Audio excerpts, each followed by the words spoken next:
அனைத்து உரிமை குரல் நண்பர்களுக்கும் வணக்கம். அன்றே கணித்தார் பாரிசாலன் அப்படின்ற மாதிரி தான் தற்போது ஒரு நிகழ்வு நடந்திருக்கு. அது என்னன்றதை இந்த வீடியோவில் நம்ம முழுமையாக பார்க்க போகிறோம். வாங்க பார்க்கலாம். தமிழ் தேசிய சிந்தனையாளராகவும் தமிழ் தேசியத்திற்கு குரல் கொடுக்கக்கூடிய நபராகவும் இருக்கக்கூடிய பாரிசாலன் பார்த்தீங்கன்னா, நடிகர் விஜய் ஒருபோதும் தமிழ் தேசியத்திற்கு ஆதரவாக பேசவே மாட்டாரு அப்படின்றத அன்றே பார்த்தீங்கன்னா கணிச்சு சொல்லியிருக்காரு. அந்த ஒரு வீடியோ தான் தற்போது வைரலாக மாறி இருக்கு.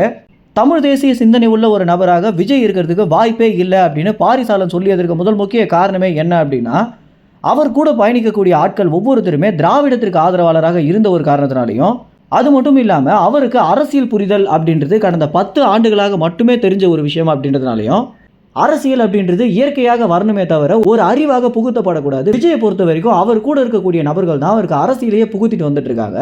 இதை வச்சு பார்க்குறப்போ அவர் தமிழ் தேசியத்திற்கு ஆதரவளிக்க வாய்ப்பு இல்லை அப்படின்னு 2 வருடத்திற்கு முன்பாகவே பார்த்தீங்கன்னா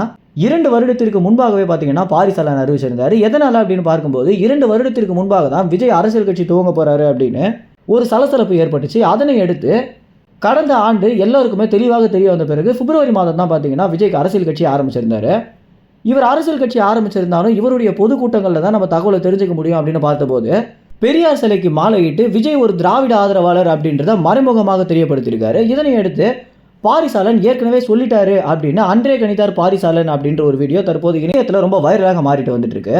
இதை வச்சு பார்க்குறப்போ தமிழ் தேசியத்திற்கும் திராவிடத்திற்கும் எந்த அளவுக்கு ஒரு எதிர்ப்பு நடந்துட்டு இருக்கு அப்படின்னு நம்ம அனைவருக்குமே தெரிஞ்சிருக்கும். இப்படி இருக்க காலப்போக்கில் தமிழ் தேசியவாதிகள் அனைவருமே சேர்ந்து எதிர்க்கக்கூடிய இடத்துல விஜய் இருக்க போறாரா அப்படின்றத நம்ம காலப்போக்கில் தான் தெரிஞ்சுக்க முடியும். இந்த ஒரு தகவல் குறித்து என்ன நினைக்கிறீங்க அப்படின்றத உங்கள் கமெண்ட்ஸில் தெரிவிங்க. நன்றி, வணக்கம்.